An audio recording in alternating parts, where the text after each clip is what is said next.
పొట్టేలను కోసుకొని ఉపాసలు వేసుకొని తినాలరా. వచ్చిన వాళ్ళంతా తినేసిపోతే మనకే ఉంటది. ఇంకా ఇప్పుడు ఏం చేయమంటావు? ఇంట్లో అందరు బంధువులు చెప్పాను. ఒరే, మీ బంధువులు పిలుచుకుంటే పిలుచుకోండి, మా బంధువులు మాత్రం రానివ్వకండి. ఈ ఊరికి నువ్వు కూడా బంధువే కదా, మీ అమ్మ కదా. నేను బంధువు ఎట్టవుతాను రా? రాత్రి అయిపోయే వరకు ఇద్దరు సొంతూరు మేకపోతుంది కోసం ఉపాసలు వేసినాక అప్పుడు బంధువులు అవుతాం మేము. ఉపాసలు ఎత్తుకోబోయేదానికి ఉపాసల కోసం మీ ఇంటికి బంధువులు రానివ్వమే. నీకు వందనాలమ్మ తల్లి. ఇదంతా కాదు, ఊరంతా కాపలా కాసి మా అమ్మమ్మ ఇంటికి వచ్చే ఎవరిని రానికూడదు ఊర్లోకి.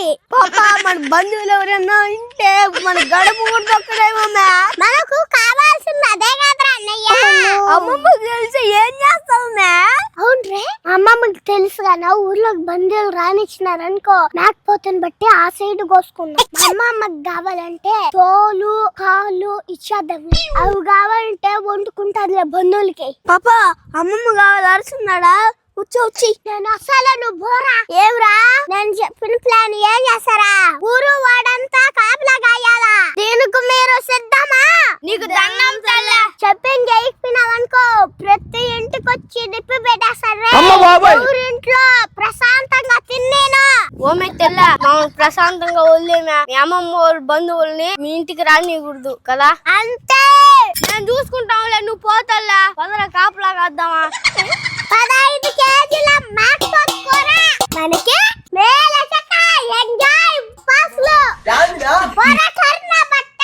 మేకపోతు కూర అంతా నాదేరా. ఓసామమ్మ ప్రశాంతంగా ఉన్నదే. ఏం చేసి వచ్చినావా? గిన్నె తట్టెత్తుకోపోయిండావా? ఈ ఊరలు మీ ఇంటికి బంధువుల్ని రానిరంట. ఈ గ్రామ ప్రజల కోరిక మేరకు 15 కేజీల మేకపోతు కూర నాదే. మేకపోతు కూర ఎండబెట్టుకొని ఉపాసలు వేసుకునేందే. ఏమే ఉపాసలు బాధే? బంధువులు ఎందుకు రారే? ఎవరన్నా ఇంటికి కూడా రాకుండా బాబాతారే. నాకు కావాల్సింది అదేనే నా సౌతే.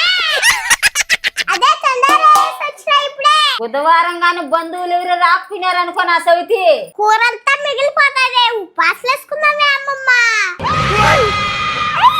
పోయే